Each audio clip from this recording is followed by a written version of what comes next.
Welcome to Biology Paper 1 revision. So earlier today we were looking at some predicted papers, and to be completely honest, they weren't that good. The questions were very simple, the mark schemes weren't that helpful, so instead of going over that, what I thought we would do is just go over a couple of, topics that I need to revise, and we'll just see what kind of happens, basically.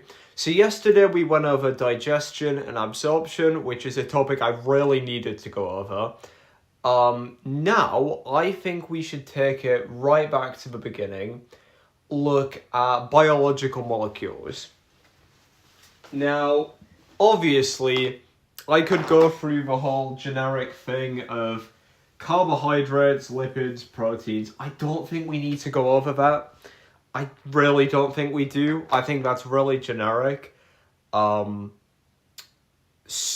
I think we'll just look at some past paper questions and then kind of map out what happens.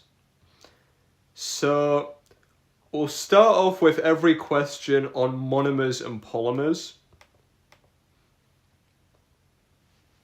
Okay. This is for 5 marks. Describe the chemical reactions involved in the conversion of polymers to monomers and monomers to polymers. Give 2 named examples of polymers and their associated monomers to illustrate your answer. For 5 marks, that is an insanely generous question. Wow, okay. Let's think about this then. The chemical reactions involved. So it's going to want us to describe hydrolysis and condensation. Now, the best way really to remember these is obviously hydrolysis, lysis, but breaking of. Hydrolysis breaks bonds between polymers, basically going from a polymer to a monomer, and it does this by the addition of a H2O molecule. On the other hand, condensation joins together bonds, aka it joins together monomers into polymers. Hydrolysis breaks apart polymers into monomers by the elimination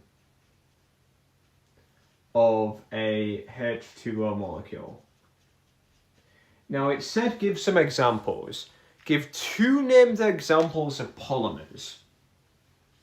So we'll go with a polysaccharide, and we will say maltose. Then obviously the monomer of that is going to be glucose. Sorry, that's a disaccharide. Oh, does it want? You know what? We'll. What does it want? What does it want us to say? You know what? Let's go for something even more simpler. What if we just went for what is it trying to ask here? 2 named examples of polymers and their associated monomers. Why am I drawing a blank on this?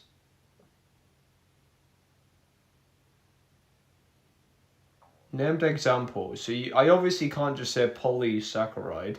Why am I drawing a blank?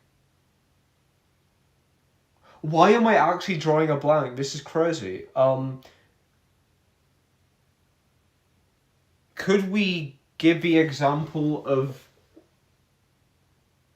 like proteins / polypeptide,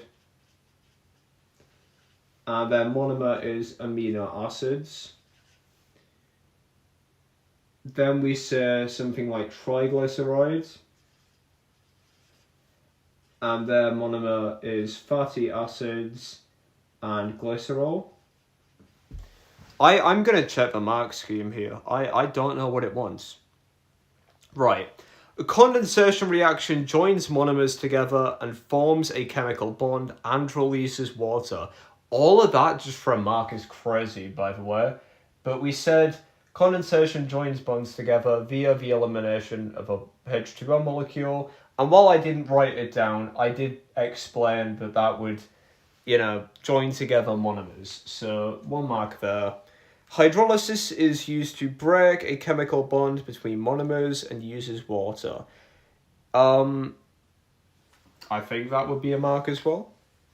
Okay, a suitable example.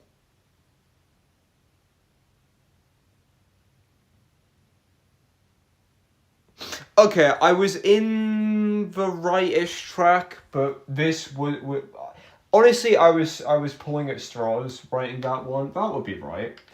The most obvious one I should have given that I completely forgot is cellulose or glycogen or starch, because those are obviously polysaccharides. They're not disaccharides like maltose. They are polysaccharides, and they are comprised of beta glucose for cellulose, alpha glucose for starch, and glycogen. And then a second example, reference to the correct bond. Really? You would have had to specify bonds? Right, okay. I said that was a generous question, but I would have gotten 3 marks max. So, let's go back over this then so we know what to do for next time. Right. I'll draw it like this. Right, carbohydrates. The bond type is glycosidic. Proteins. The bond type is peptide, but in the tertiary structure, you also need to talk about the links in the hydrogen bonds and in the secondary structure. That's what causes the alpha helix, the beta sheet. Also in proteins, you have ionic bonds in the tertiary structure and disulfide bonds. In DNA, or nucleic acids as a whole, because remember things like RNA, tRNA, you have obviously the hydrogen bonds between bases. These are the things that are hydrolyzed with RNA polymerase, DNA helicase. You then have your phosphodiester bonds.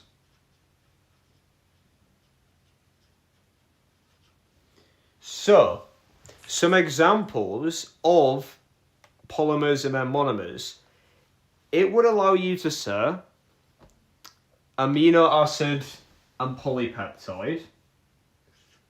So that's an amino acid. Polypeptide is going to be that. Nucleic acids, you're allowed to say an overall nucleotide, which is obviously going to be the nitrogenous base, the phosphate, and then the sugar. Probably draw that slightly wrong, the deoxyribose sugar. And then obviously your example for a polynucleotide is going to be DNA. Okay, honestly then, that would be a difficult question in an exam. That would stump me. Obviously, some examples of polymers for carbohydrates is cellulose. That's the one where it has long unbranched chains. Hydrogen bonds form crosslinks, which form microfibers, making the molecule strong and rigid. You have starch, which in itself is comprised of amylose and amylopectin.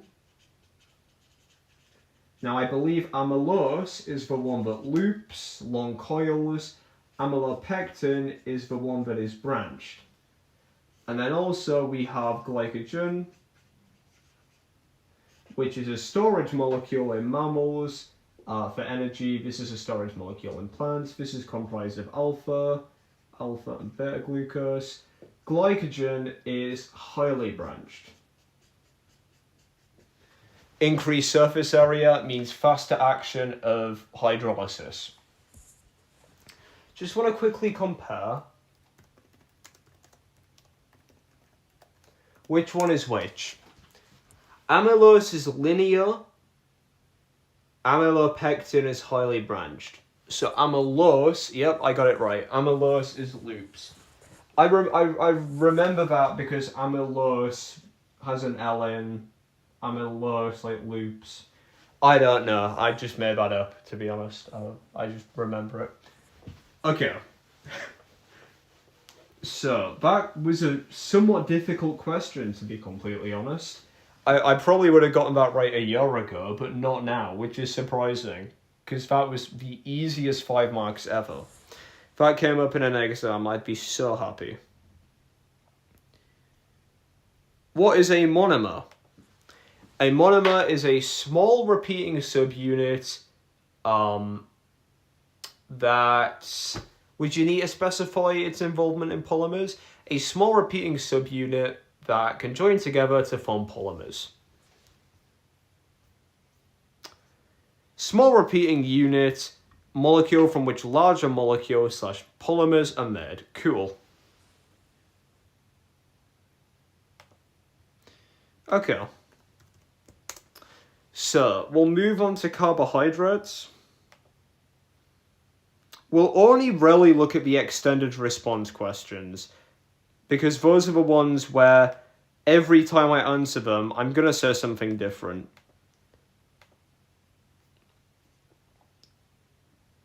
Okay. A biochemical test for reducing sugar produces a negative result with raffinose solution. Describe a biochemical test to show that raffinose contains a non-reducing sugar. Okay. This is the Benedict's test for non-reducing sugar. This is a 3-mark question. So let's try and get 4 marks out of this. 4 points. Mark point 1 is you are going to heat with acid.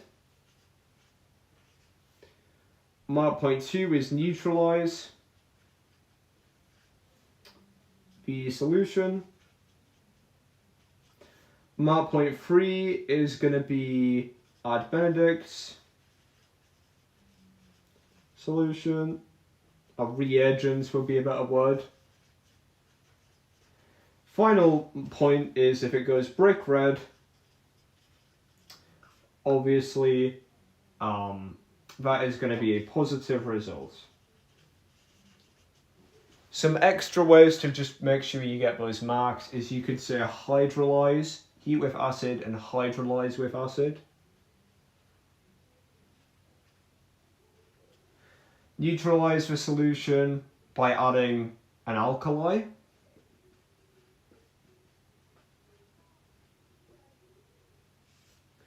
Add Benedict's reagent. That should be all marks. I can't see why I would not get all marks. Heat with acid and neutralize. Heat with acid and neutralize the solution. 1 mark. Heat with Benedict's solution. Add Benedict's reagent. Red precipitate or colour. So I forgot to mention that it would form a brick red precipitate, but you could just say if the solution forms or turns brick red. I'm sure that would be allowed. So, all in all, we hit every mark point. Heat with acid and neutralize. Wouldn't have needed to go into depth about why, but if you were asked, the explanation would be you heat with acid to hydrolyze the glycosidic bonds in the non-reducing sugar. You would then neutralize it because the substance is obviously going to be, the solution is obviously going to be acidic after you add the acid to it. Therefore, you need to neutralize it. And then, if, you can add your Benedict's. If you were asked about the heat, obviously heat is so that the Benedict solution can work. You could maybe, if it's a 2-mark question, talk about how it would increase the rate of reaction, therefore decreasing the time for the solution to act, maybe. A student carried out Benedict's test to suggest a method other than using a colorimeter that this student could use to measure the quantity of reducing sugar. How many marks? 2. Okay. You are going to... This is going to be about weighing the precipitate, I'm assuming. Weigh the precipitate. So you're going to say filter. Filter and weigh the precipitate in the test tube of a beaker or whatever it's in.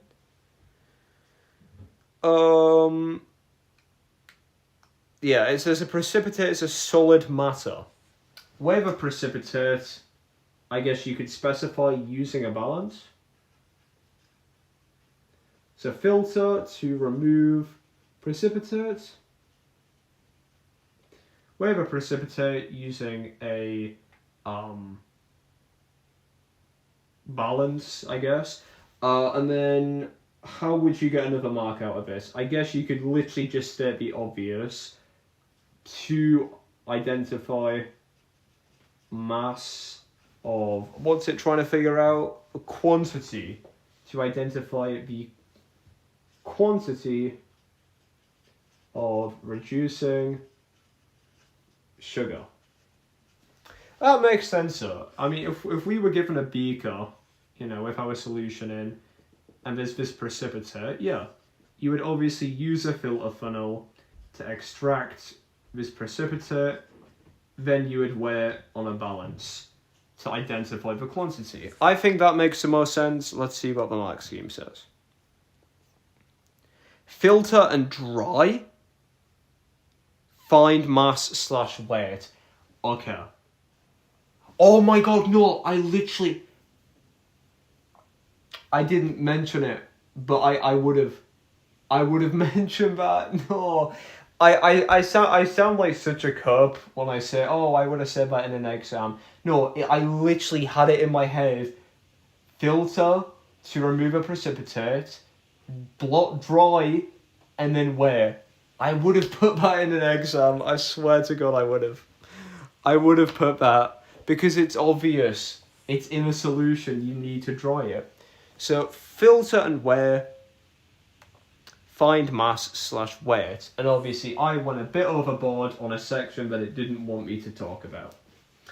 Like I always do.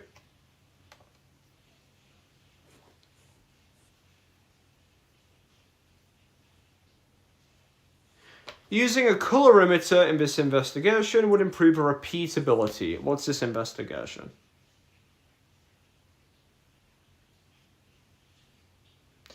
Because a colorimeter allows you to write down... It gives you a quantitative number instead of it being qualitative. So it's a quantitative assessment. Yeah, quantitative, or you could have said standardizes the method. Cool. Explain the results of A and B. We will skip that. Oh, lactulose is a disaccharide formed from 1 molecule of galactose, 1 molecule of fructose. Other than both being disaccharides, give one similarity and one difference between the structures of lactulose and lactose. Okay, a similarity is that they are both disaccharides. Oh, that's so fucking obvious. I can't say that. They're both disaccharides. Yeah, it literally says you can't mention that. Okay, my bad for trying to be stupid. They are both joined together by glycosidic bonds. The difference is going to be that lactose is formed from galactose and glucose. What lactulose is formed from fructose and galactose. That is 2 marks. Both contain galactose / a glycosidic bond. Lactose contains fructose, whereas... yeah, okay. What a weird name for a molecule. Glycogen and cellulose are both carbohydrates. Describe 2 differences. Oh, okay. 2 differences. Glycogen is comprised of alpha glucose. Cellulose is comprised of beta glucose. Glycogen is only found in animal cells. Cellulose is... wait, no. Between the structure. Aha. Glycogen is highly branched. Meanwhile, cellulose is long / unbranched chains. Forms long. Cool, that should be 2 marks.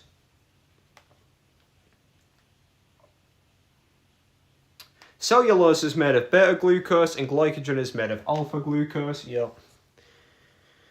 Cellulose molecule has a straight chain and glycogen is branched. Yeah, go on. We'll say that that's right. Starch is a carbohydrate. Describe 2 features of starch that make it a good molecule. Number 1, it is insoluble, therefore it does not affect the water potential of the plant cell. Number 2, it is highly branched. It is comprised of amylopectin, which is highly branched, enabling a fast hydrolysis of the molecule. Yeah, insoluble, so it doesn't affect water potential. Branched, so makes molecule compact. Branched for fast breakdown / enzyme action. Okay, I should have specified enzymes instead of fast hydrolysis. The other alternative would have been coiled, so it makes the molecule compact. Cool. Probably would have got both marks there, but just in case.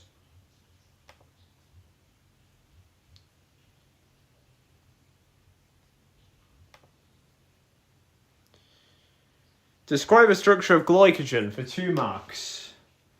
It is a polymer / polysaccharide of alpha glucose monomers. It is highly branched molecule found in animal cells.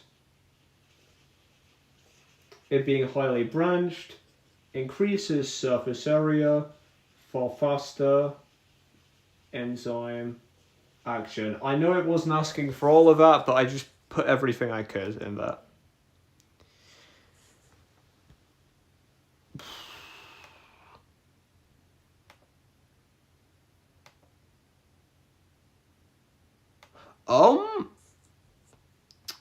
That is a weird mark scheme. Polysaccharide of alpha glucose joined by glycosidic bonds. I guess I would have put that. Oh, the alternative was branch structure. Highly branched. Yeah, okay. All I would have needed... So, I'm on the right track when talking about surface area. The one thing I'm missing now is talking about the bonds, which you should always do. I think I've lost 2 marks so far for not talking about bonds. During early pregnancy, the glycogen in the cells lining the uterus is an important energy source. Suggest how glycogen acts as a source of energy. How does it act as a source of energy?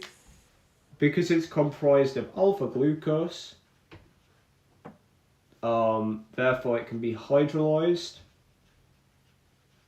Or I guess, start that first. It can be hydrolyzed into alpha glucose, which therefore can be used for respiration.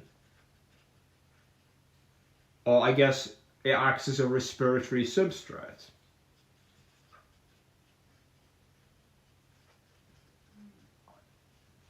That has to be 2 marks. Hydrolyzed into glucose, glucose used in respiration. Yep, nice.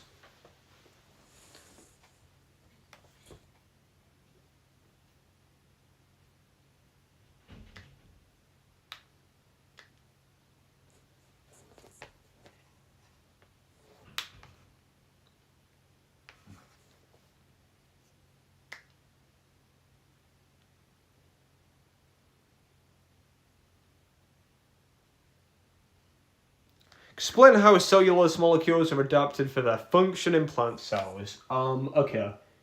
Before even talking about the adaptations, we will say that it's comprised of beta-glucose joined together by glycosidic bonds. That will help us later, I'm sure. Next, it is a long, unbranched, so a straight molecule. I guess we could draw a diagram in the exam to demonstrate this.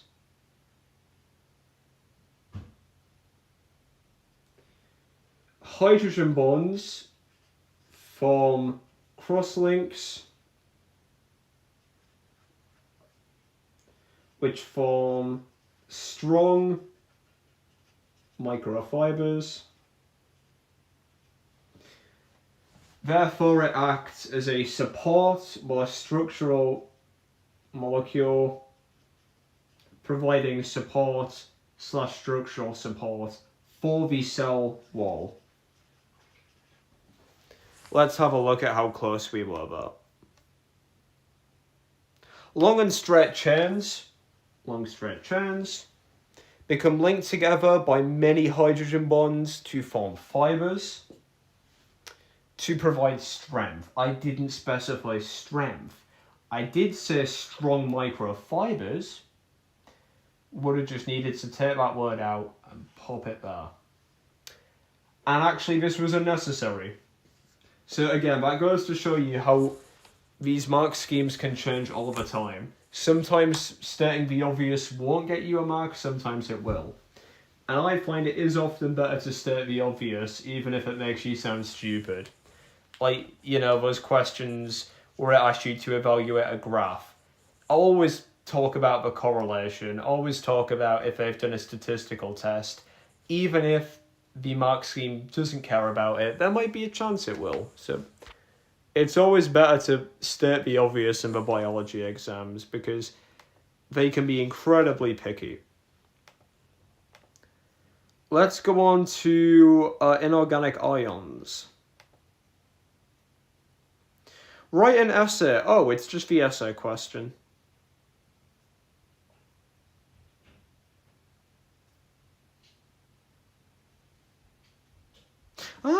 A high concentration of sodium in the blood can affect blood volume and cause hypertension. Use your knowledge of water potential to suggest how high sodium concentration in the medicines taken could affect blood volume. Okay, this should be a decent question.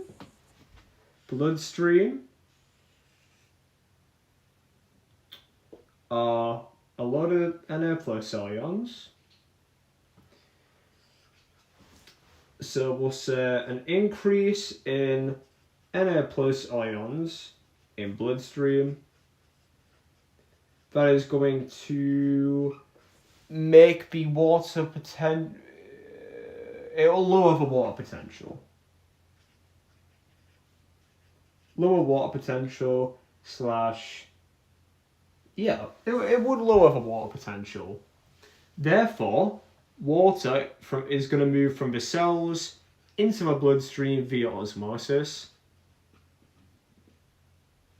down the water potential gradient, increasing the volume of liquid in the blood. That's what it's asking for, correct? Sodium ions lower the water potential in the blood. Water would move into the blood by osmosis from the cell/tissue fluid, increasing the volume of blood. Cool. 3 marks. Nice. 5 marks. Describe the role of iron ions, sodium ions, and what was that? Phosphate ions? For 5 marks. Okay, now this is a generous question. Iron. I guess we'll just write Fe2 plus. Sodium ions, Na plus, and phosphate, which I'm guessing is that. Okay. Phosphate can be used to phosphorylize. Oh, can be used in phosphorylation, we'll just say.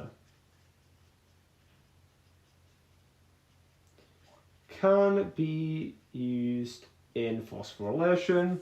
We'll explain that as making a substance more reactive. An example of this, if it really wanted you to specify an example, is when glucose becomes phosphorylated in glycolysis. Then it breaks down into two... What does it get broken down into in glycolysis? Maybe we should revise. Maybe we should revise glycolysis quickly. Because I was going to write about glycolysis in a little. Then it gets reduced into pyruvate. And that causes the net gain of... Okay, I might know. Anyway, sodium ions. The role of sodium ions is the role in cells. We could say that they are used in co-transport because they bring with them glucose/amino acid molecules from against their concentration gradients.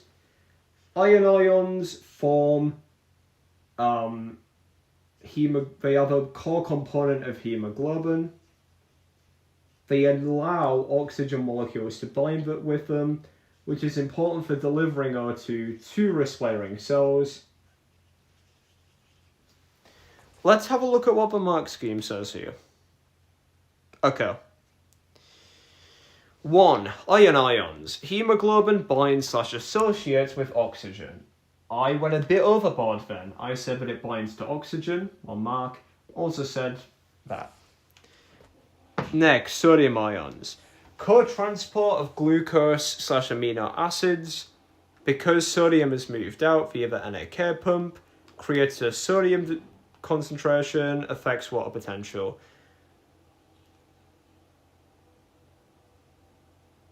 So, I might have gotten 2 marks for that, as long as I explain this process properly. Phosphate ions, used to produce ATP, phosphorylate other substances, making them more reactive. 4 marks, I think. Would have just needed to go a tad more in depth. Phosphate ions are used to produce ATP, could have given the reaction. Cool.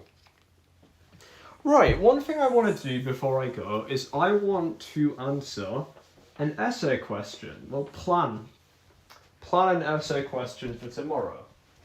The essay question I have is probably one of the worst ones I've ever got in my life.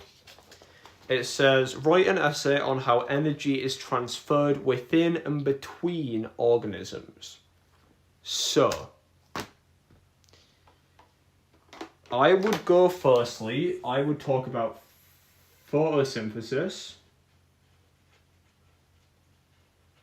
That's talking about the transfer of energy from light energy to chemical energy in the light-dependent reaction. Acts as chemical energy to provide ATP.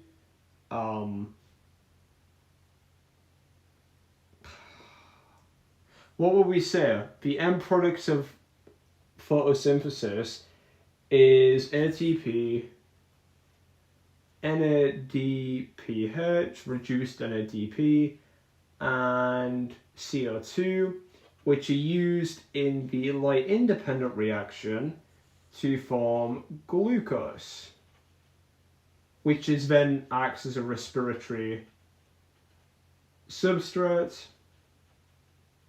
So overall, we could talk about how light energy is transferred into chemical energy. Next, I said the active loading in plants. So a mass flow hypothesis. Because that is the movement of, that is mass transport in plants. That is the movement from the source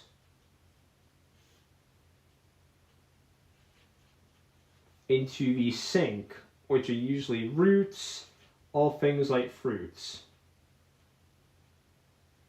And that is the energy of glucose, which obviously acts as a respiratory substrate. Then, between organisms, we could talk about trophic levels here, but I don't know how I would really ramble about that. So that would be something to revise. Trophic levels. Talking about how would we talk about trophic levels here?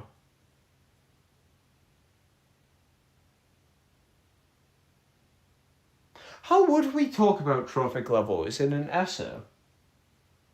I guess I could draw one to demonstrate the loss of energy and why there are usually only 4, I guess, sections of a food chain, because after a certain point the energy losses, and I guess I could talk about how energy is lost, but also how it's remained. It's the energy is remained. Things like amino acids are broken down via digestion.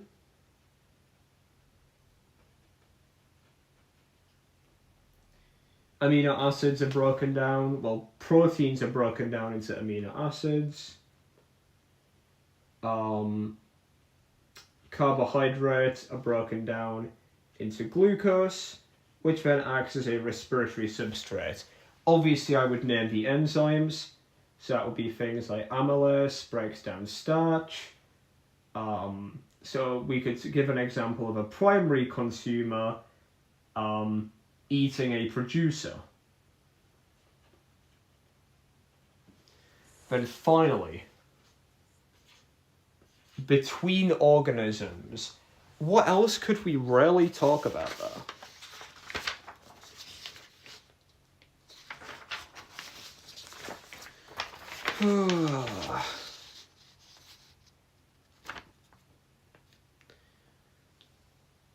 Muscle contraction, stimuli and response, energy transfer through ecosystems.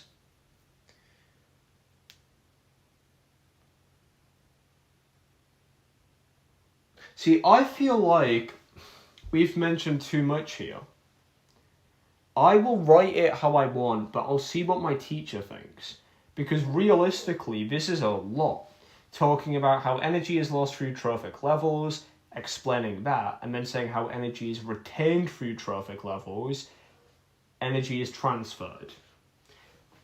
I will give my final example of ATP. We'll talk about the properties of it, how it's the ribose sugar, the nitrogenous base, adenine, and then it is that, the importance of the pi molecule for phosphorylation, the properties of ATP, the fact that only small amounts of energy can be released, the fact it can be rapidly resynthesized, and overall the importance of that phosphate molecule. So, I am happy to begin writing that tomorrow. Again, that third paragraph there is incredibly shaky. That is a lot to write, talking about trophic levels and digestion. To be honest, I feel like making a slight reference to trophic levels and then going on to how energy is lost would be better. But anyways, I will wrap things up there for today. We went over mainly just biological molecules in general, but we did just plan an essay. Man, you basically have. I mean, honestly, I could continue for a tad, because I am kind of slacking. We're doing the one topic that you that you could glaze, the biological molecules topic. I've literally just planned an essay that I'm gonna have to do tomorrow for homework, so I can't rub any of this off the board now. We could quickly, in fact, we'll go over ATP quickly, because I will be writing about this tomorrow. I'll just have to write it very small.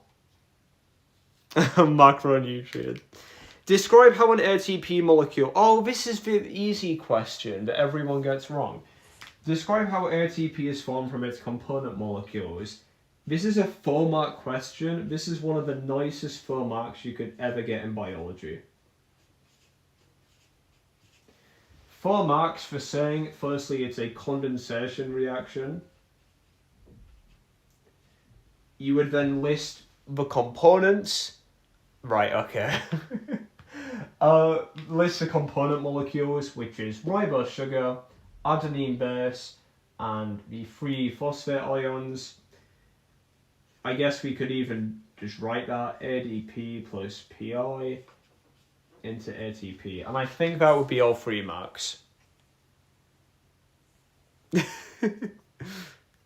Let's see.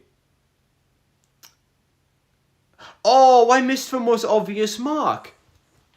What joins it together? It's ATP synthase. Shit, that is the most obvious mark. Because it's... I literally wrote about it up there, for fuck's sake. ATP synthase. I love ATP synthase. The other marks I would have got, though. Accept suitably labeled diagram, condensation reaction. Cool. Describe ATP. Basically, it's like the shield potion. Yeah. Water is used to hydrolyze ATP. Name the 2 products of ATP hydrolysis.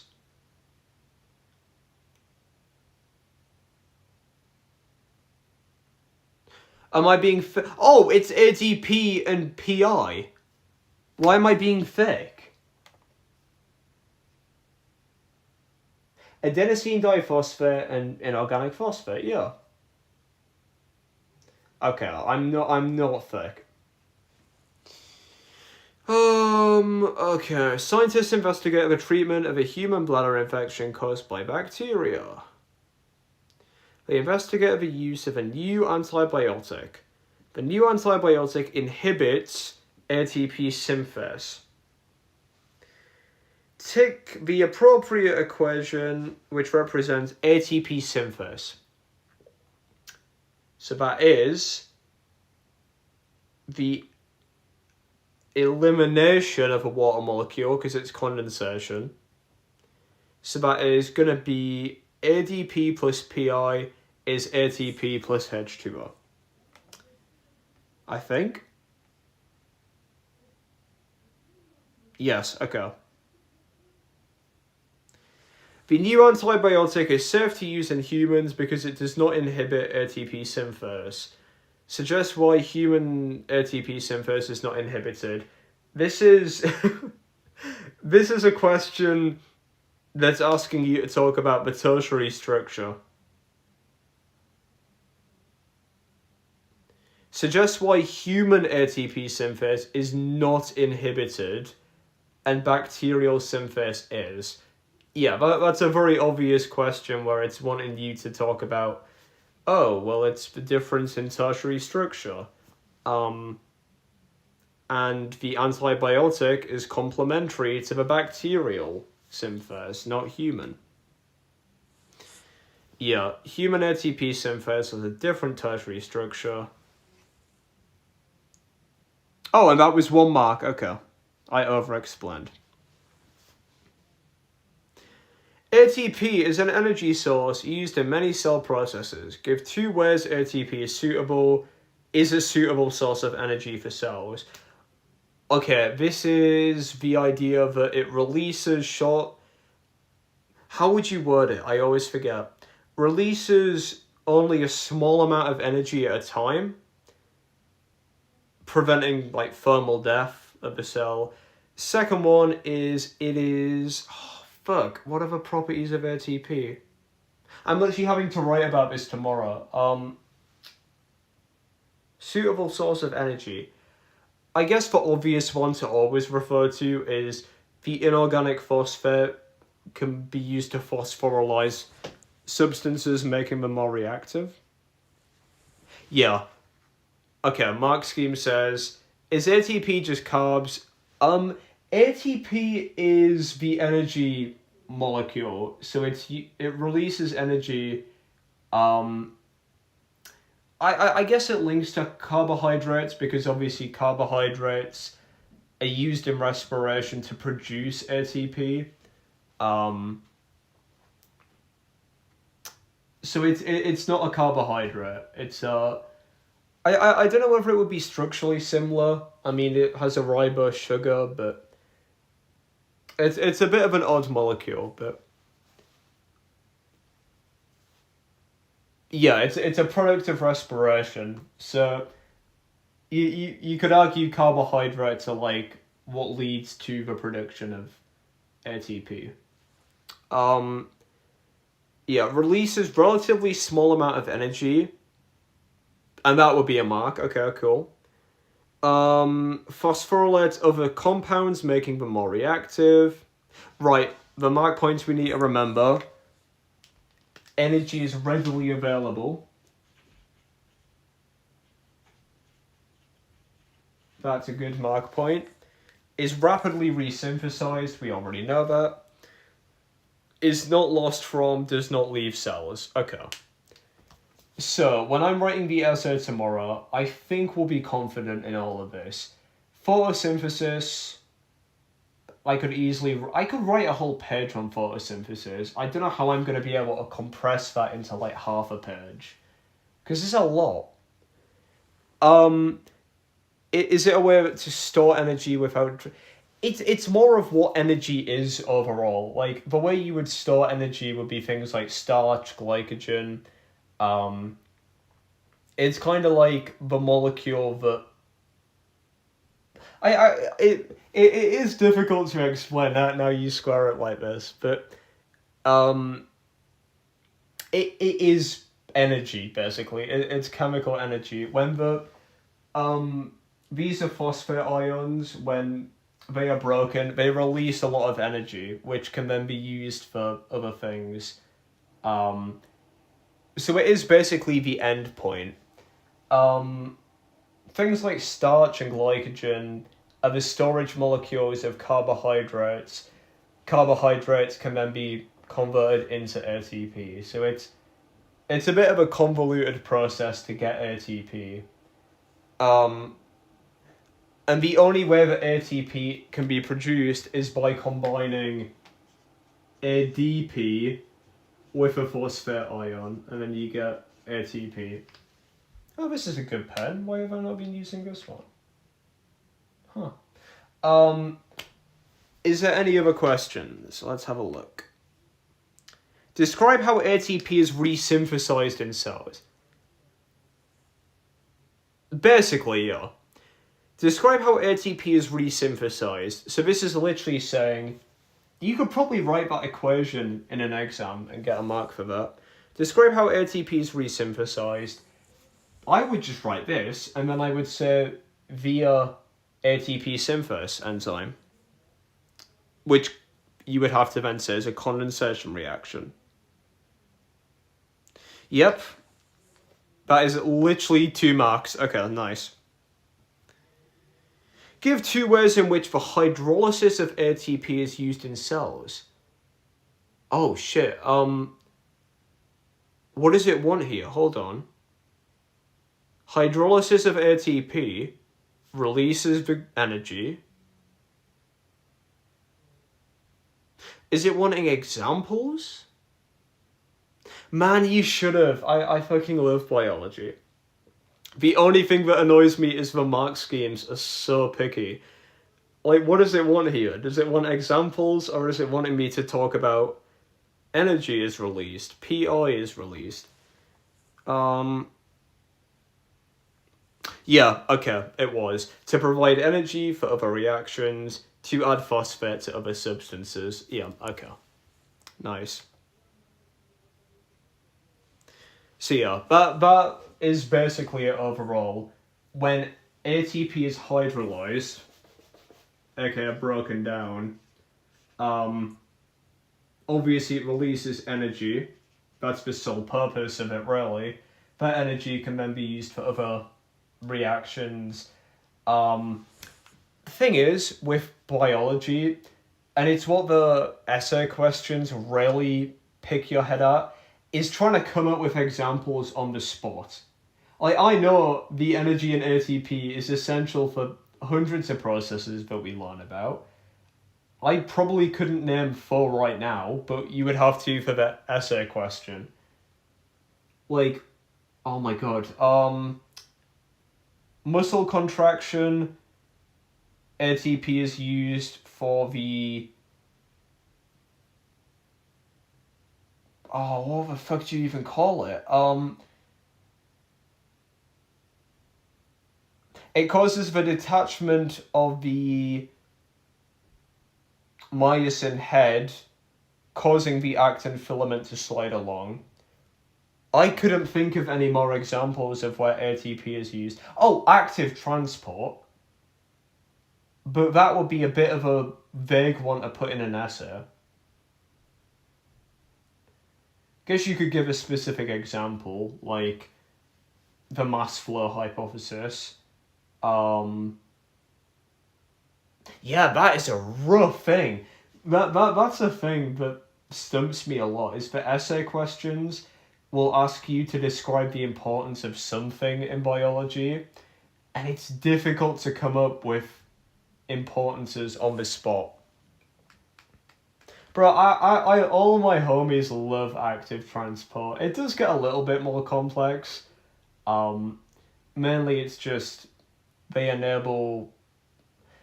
Oh, we haven't even done generic active transport in a while. Like the one you're meant to learn right at the start. It involves carrier proteins.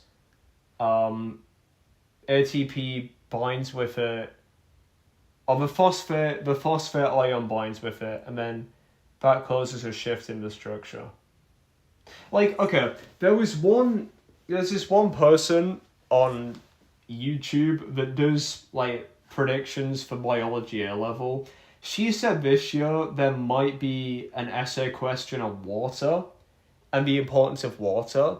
Bro, I sat down for like 10 minutes trying to think of 4 uses of water, and I couldn't. Like, what are the...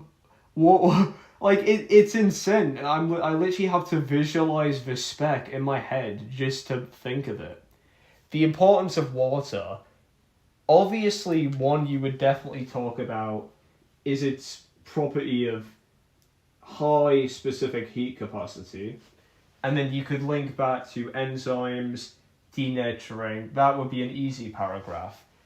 Paragraph 2, you could talk about... I guess it's used in... It's used in the light-independent reaction, right? Wait. Where the fuck is water used at in a plant? Am I being thick? Wait. Where is it used in photosynthesis? How don't I remember this? Wait, you know what, bollocks. I don't care. I'm. Hold on. Hold on. I cannot have this happen. Where is it used? Revise Isle of Respiration. Wait, hold on. Lights. Oh, photolysis. Sorry, I'm fucking stupid. H2O is split. It becomes split into a proton, forming the proton gradients. The light energy excites the chlorophyll, releasing an electron, which travels down the electron transport chain. What the fuck? Oh, wait, no, hold on. Reverse. Water plus energy makes oxygen from carbon dioxide. I guess. Photosynthesis isn't bad. The only thing that I actually forget is photolysis. That's why I had a bit of a breakdown there, trying to figure out what it was. Photons excites chlorophyll. Light energy is used to split a H2O molecule into H and O. H is then split into H plus an electron. Oh, and then the electron replaces the electron lost in chlorophyll. Okay. I could quickly go over respiration. Respiration's kind of tough. Oh, that's my wall.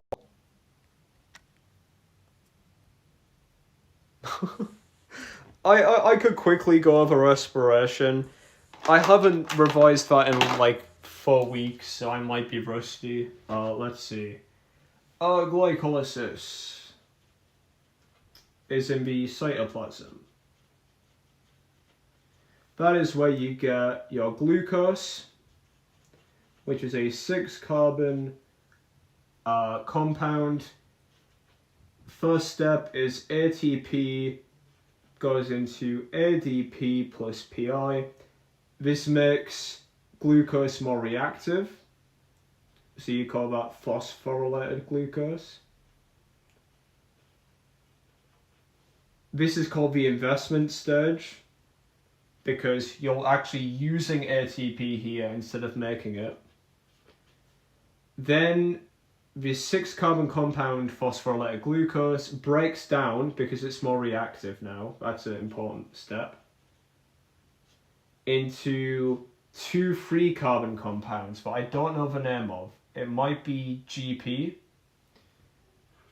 Anyways, then they become pyruvate because they are reduced by NAD, turning that into NADH. And overall, from glycolysis alone, you get a net gain of 4 ATP. And that is a quarter of photosynthesis. Then you have... Oh my god, it's getting dark. I'm gonna... like on the slowest turning light bulb ever. Then from there, pyruvate, we'll just draw one side. Pyruvate is further reduced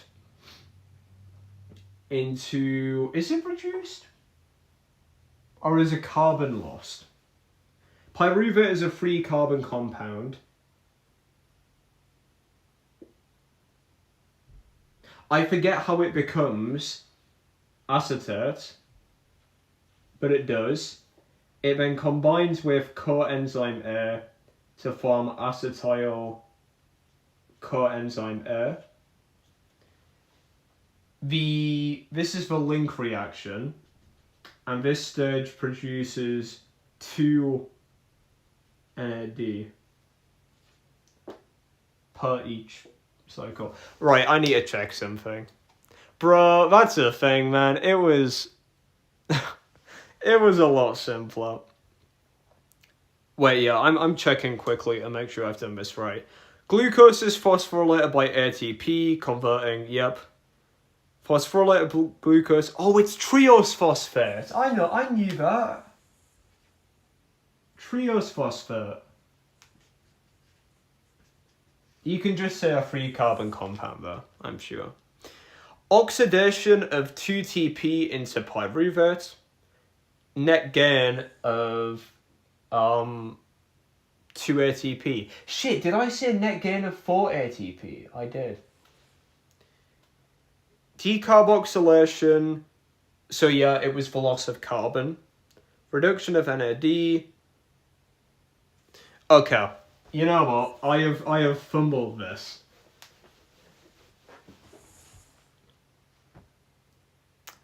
I don't know what that is. C3H6O3. What would that be? Evil glucose. I don't know. Right, let me quickly try and do this again. Right, 6 carbon becomes, we'll just say glucose, and then glucose, PI. That's because ATP goes into ADP plus PI.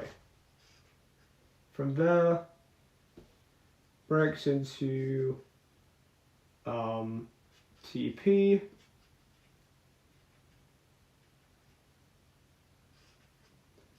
And then pyruvate.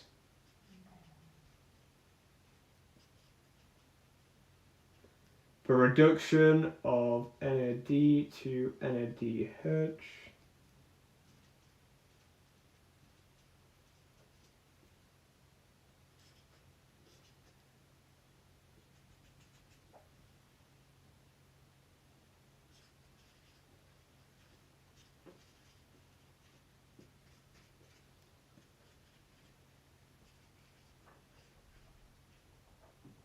Sorry, I'm literally looking in.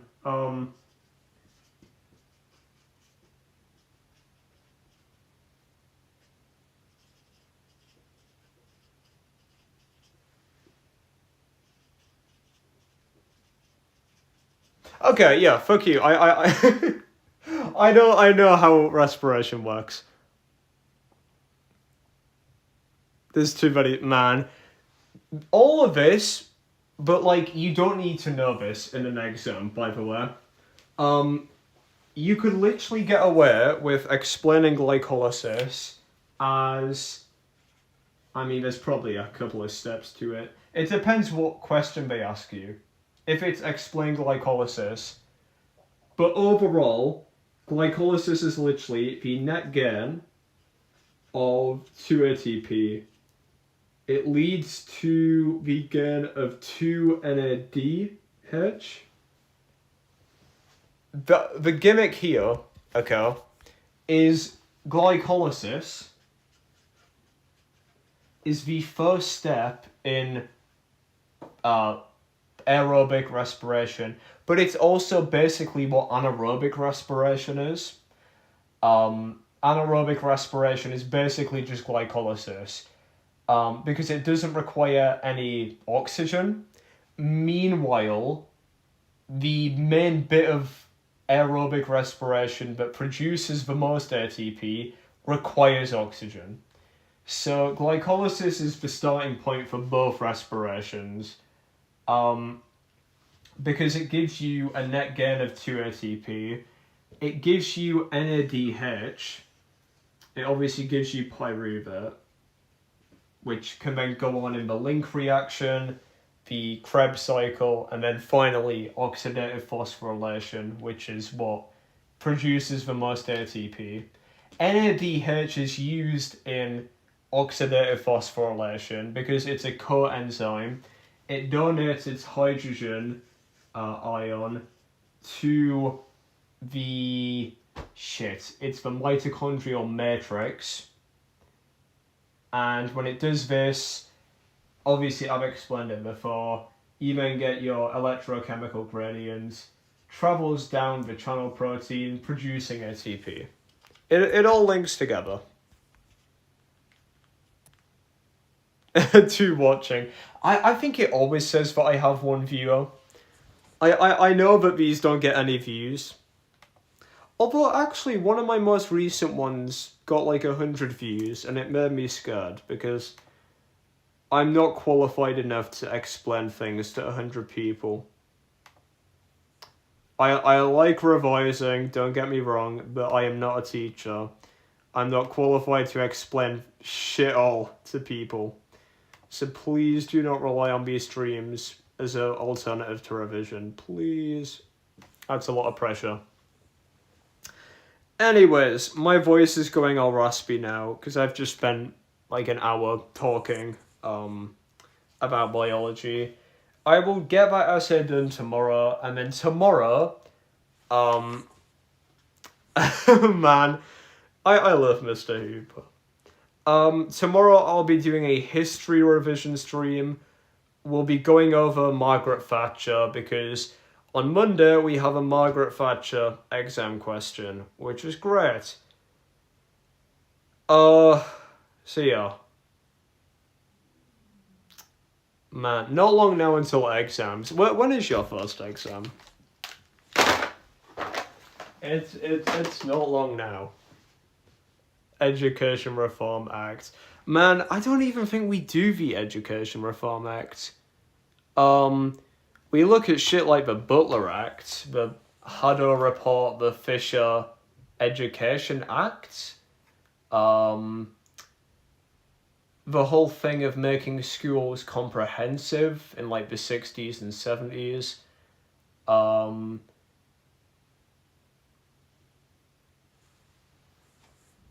Oh shit, was it? Wait, I don't remember whether you told me and I'm just forgetting, however. Man, how did that go? Shit, man, you're already knee deep in.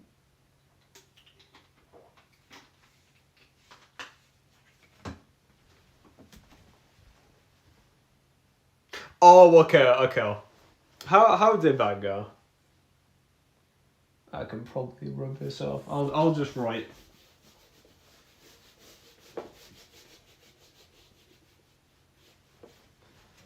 I'll just write my plan for tomorrow, basically. Better than the rest.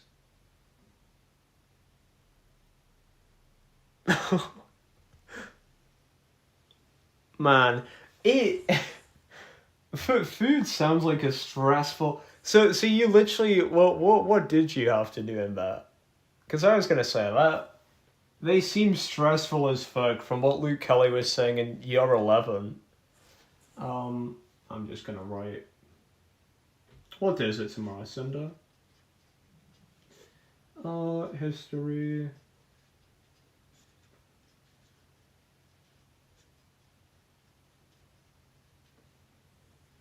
Biology. Essay on energy transfer. And then Monday, I literally have 2 lessons, and it's period 1 and period 6, so I am likely going to have a lot of time to revise. Miss Keeler's going to set us a new thing to revise, so whatever we have then, and then, yeah. It's part 1 of 3, Oh, okay. Deconstruct a brief and explain basically the... Oh, okay. What? Where? Known as one of the hardest in the... Bro. And I thought biology mark schemes were bad. What kind of questions are you getting asked? What? Bro, that's what I mean. Like, food is the devil in disguise. Because you think of, oh, food science, and you think, oh, it's basically A-level biology, massively focused on molecules, and That's my impression of it. It's just rapidly condensed A-level biology with a bigger focus on, obviously, food and stuff. What? Bro, what the fuck is the point of that? What? That is so stupid. Man, like, I don't think we have that with biology. I mean, obviously it's different things. I'm just kind of spitballing, but with biology, the worst we have is paper 3 as an essay question, and she says we only have about half an hour to write it, when it usually takes me about an hour. And our papers are always 2 hours long though, so you can easily spend an hour writing the essay, an hour doing the questions. Unit 3 and 4 are a choice of one another. Oh, okay. Man. See, that sounds like a nightmare. Don't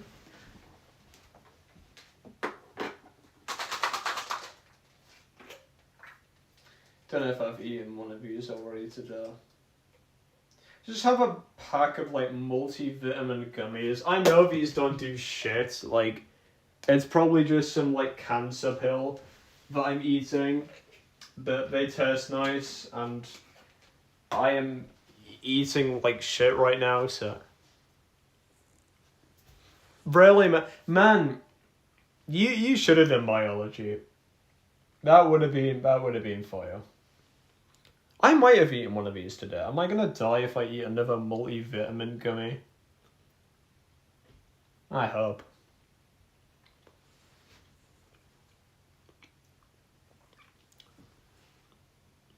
Man. Really? Higher than a merit, man. See, that is the thing that I think sucks balls with a lot of subjects. Like, yeah, if you're shit at coursework, then it doesn't matter how well you do on tests. It's like fucking media. Like, all those media people. I know coursework is what media is, but like, it's kind of the opposite. If you're shit in the exam, then the coursework can only pull you up so much. It's an annoying balance.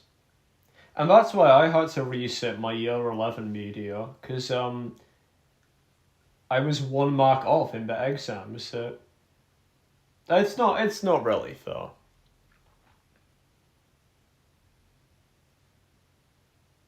Man, it is unfortunate. Like, but the one regret I do have, really, which I would like, I wouldn't ever act on, but my one regret is definitely only having 2 A-level subjects.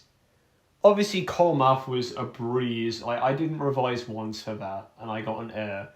And I supposedly in core math got the highest mark that anyone in the school ever has, so that's kind of fire. But I didn't revise for that at all, because it was basically just like year 10 math. But yeah, I would have happily given up extended project in return for like an actual A-level subject. I don't know whether psychology would have been a good choice. I've never asked Danny about that, but coursework is a big thing. Oh, really? Introducing coursework. That is it? I never... Huh. That is interesting. Huh.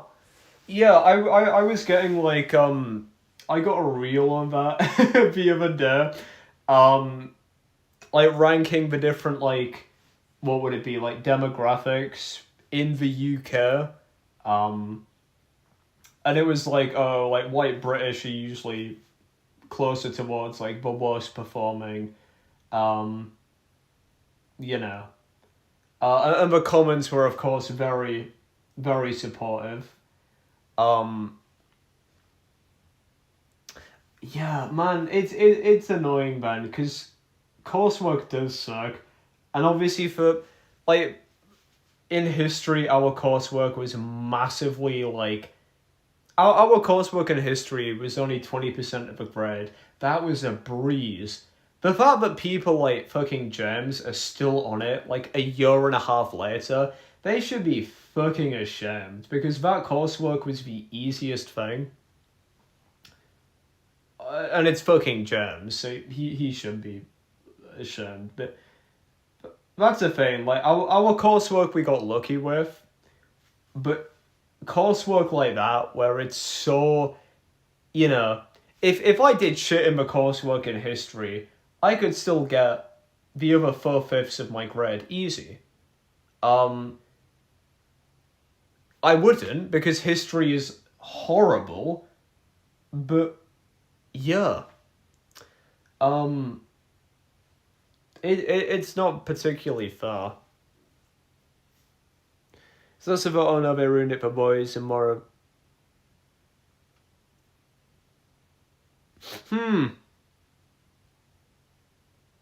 But you know what? Like, sociology as a whole is. I wish I did that. I wish I did that. I was trying to urge my cousin to look into it, because she was considering picking it. She's in year 11 now.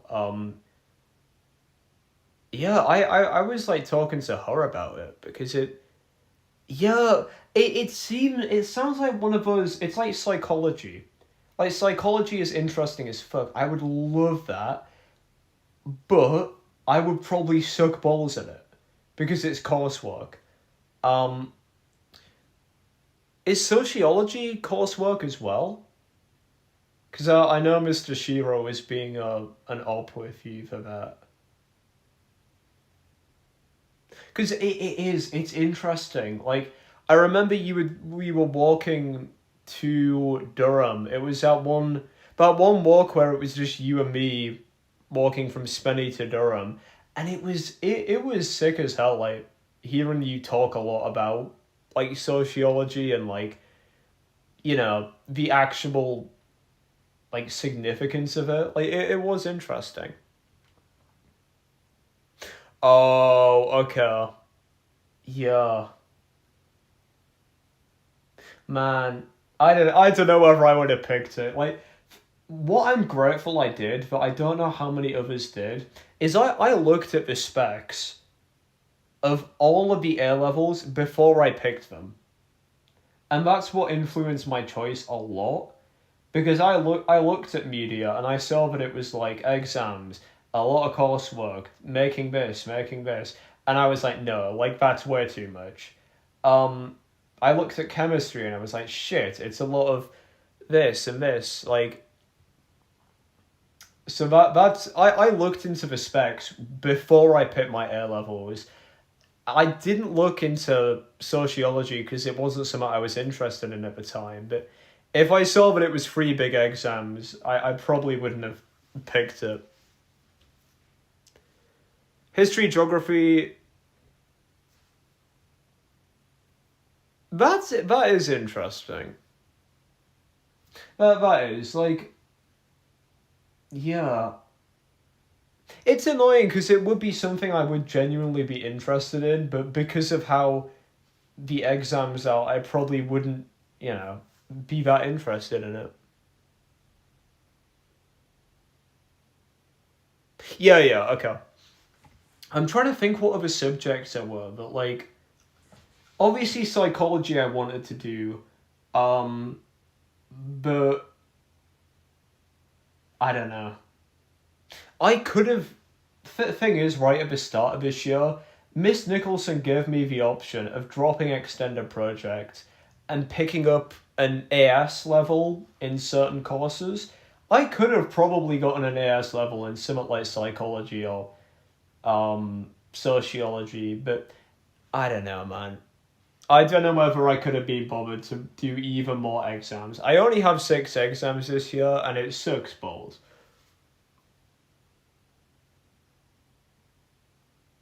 Yeah, yeah. No, I get what you mean. Like, it's an interesting thing. It's like learning about the British topic in history, because that British topic obviously links to us now, and it's very interesting. Even like the Margaret Thatcher stuff. Yeah, of course, man. Don't worry about it. I'm just I'm done with revision now anyway. So thank you for watching, man. I really appreciate it. Um,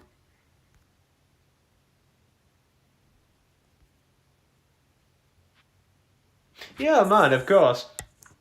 I'll obviously be live tomorrow, but please don't watch that. It's literally going over Margaret Thatcher.